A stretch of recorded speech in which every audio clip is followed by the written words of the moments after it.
Un avocat et deux journalistes se sont retrouvés condamnés puisqu'elles avaient, eh oui, tenté d'exfiltrer un djihadiste français depuis des contrées loin de Dieu, loin des hommes, en Syrie.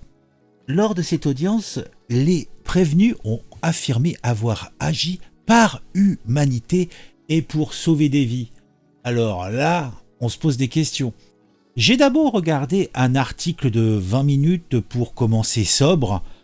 Là, pas de nom, on nous met des initiales, vous connaissez l'histoire. Envoyer de l'argent en Syrie pour tenter d'exfiltrer des djihadistes français revient-il à financer du terrorisme? Et là, ou plutôt le tribunal de Paris a dit oui. La personne qui a eu la plus lourde peine, soit 3 ans d'emprisonnement assorti de sursis simple, pour résumer, il va pas aller en tôle, c'est un ancien avocat de 50 balais. Et les deux autres prévenus, c'est des journalistes, une certaine Edith B, 43 ans, et Céline M, 44 ans. Elles ont été condamnées à 10 et 12 mois d'emprisonnement assorti de sursis simple. L'idée, c'est d'envoyer du pognon là-bas pour corrompre les gens sur place, pour faire sortir des djihadistes qui en ont marre de faire le djihad et qui veulent retourner tranquillou pépouze à Paris. Sur F de shoot, et là c'est pas du tout la même histoire. Alors ça commence par tourisme. Les ex-journalistes de Mediapart, Céline Martelet, alors là on a les noms. C'est Céline Martelet et Edith Bouvier. Bon là on ne nous précise pas leur nom, plutôt leur âge, on s'en fout de leur âge, mais c'est vrai que leur nom c'est plus important. Elles sont condamnées pour avoir envoyé de l'argent à des djihadistes. À l'audience, les prévenus ont affirmé avoir agi par humanité pour sauver des vies. Oh là là là. Donc, on veut aller plus loin. Déjà, on se dit, mais quelle gueule elles ont, les deux gourgandines. Alors, voilà, on a donc les deux gourgandines. Alors là, elles sont sapées de frais, elles sont peinturlurées. On dirait des affaires. Bon, la quarantaine bien sonnée, mais encore mettable. Hein, vous êtes d'accord avec moi, les garçons? Les ex-journalistes de Mediapart, Céline Martelet et Edith Bouvier. Alors, ça veut dire que ma présentation, là, que je vous remontre, est mensongère, puisque j'ai marqué chez Mediapart, on finance le djihadisme. Donc, ce n'est pas le cas. Ce sont les ex-journalistes qui font ça. Elles ont été condamnées pour avoir envoyé de l'argent à des djihadistes. À l'audience, les prévenus ont affirmé avoir agi par humanité pour sauver des vies. Ok, donc on continue, on va aller directement sur les réseaux sociaux. Et là, on est sur le collectif Némésis. Vous savez, les féministes de droite. Alors, tiens, on a une photo des deux. Alors là, c'est plus les mêmes. Là, ressemble à des gauchistes, là. Attendez, là, elles sont refaites comme des affaires. Et là, on les voit naturelles. Ouais, c'est pas la même, hein. Franchement, le maquillage, ça fait beaucoup quand même. Hein. Et qu'est-ce qu'on nous dit? On nous dit, le journal Mediapart a littéralement harcelé nos militantes et porte-parole, Mathilda Némésis et Alice Cordier, pour ne citer qu'elles, pour essayer de prouver qu'elles étaient d'horribles fascistes mangeuses de migrants. Oh, c'est pas beau, c'est pas propre.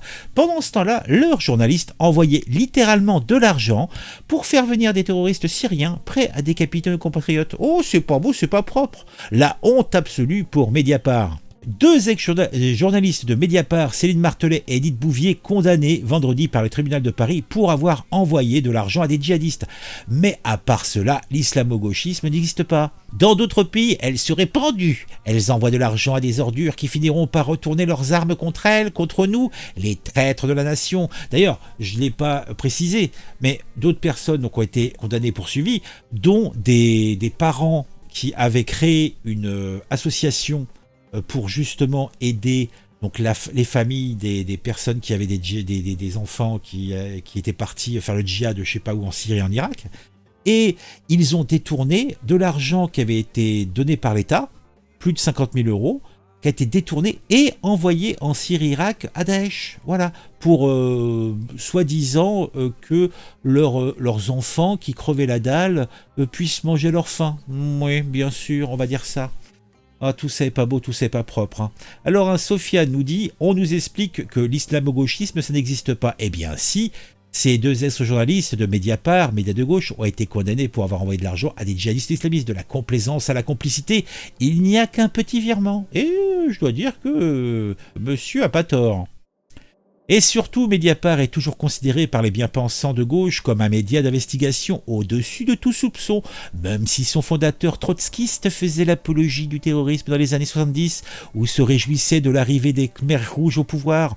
Il me semble que leur ancien patron Edouard Plenel, invité des Matins de France Culture, aujourd'hui n'en a pas parlé. Pourquoi ont-elles quitté Mediapart? Par manque d'indépendance? Je précise que le crime des journalistes que les gens menacent fièrement sous cette publication, c'est d'avoir aidé d'anciennes femmes de djihadistes à échapper à Mossoul, où elles mouraient de faim avec leurs enfants. Délit d'humanité. Bah oui, mais bon, elles sont pas parties toutes seules là-bas, c'était des Françaises. Elles sont parties faire le djihad, elles ont fait un choix.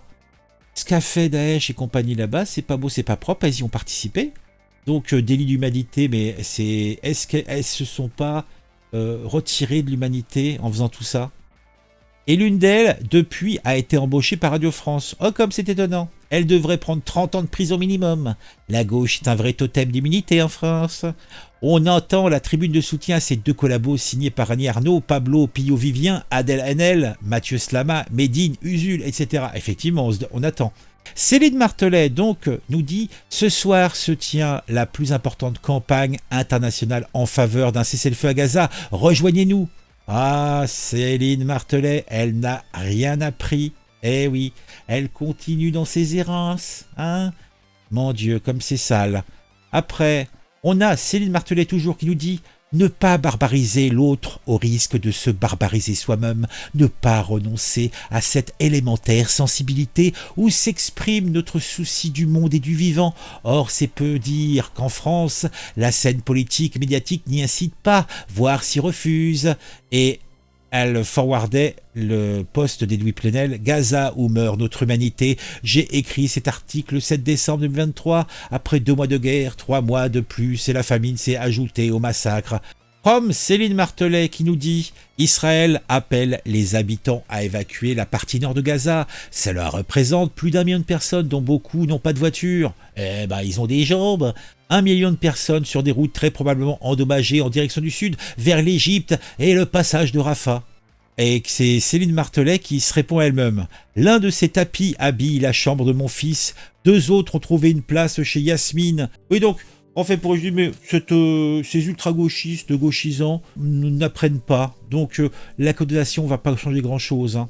On comprend mieux le discours d'Edoui Plenel si ces journalistes financent le djihad. Du coup, je me demande s'ils ne devraient pas être incarcérés pour collusion avec l'ennemi. Oui, on se demande, hein, on se demande. J'ai pas encore entendu ou vu de post de Edoui Plenel à ce sujet. Il a oublié de payer sa facture? Alors la gauche, on répond quoi? Bientôt une tribune de soutien dans la presse de combat? Elles ont aussi travaillé chez BFM TV et RMC. Pourquoi ne pas les citer? Bah voilà qui est fait. Financer le terrorisme sous le biais humanitaire qui n'a pas encore compris que l'étiquette humanitaire est la plus grande escroquerie et la plus grande atteinte aux civilisations humanisées. Alors on va finir avec la parole à la Palestine, la parole à Gaza, la parole à la Syrie. Le concept d'islamo-gauchiste est d'une efficacité descriptive rare. 100% du temps, celui qui l'emploie est un sinistre abruti. Et c'est Albert Jacquard qui nous dit ça. Moi, je ne dis pas que ce sont des islamo-gauchistes, je me contente de dire que ce sont des traîtres. Et je pense que c'est suffisant. On se retrouve très très vite pour une nouvelle vidéo sur un sujet qui m'aura intéressé et qui, je l'espère, vous intéressera aussi. Mettez un j'aime, mettez un commentaire. Même si vous n'avez rien à dire, faites-le pour le référencement. Vous pouvez vous abonner si vous le souhaitez. On se retrouve très vite pour une nouvelle vidéo sur un sujet qui m'aura intéressé et qui, je l'espère, vous intéressera aussi.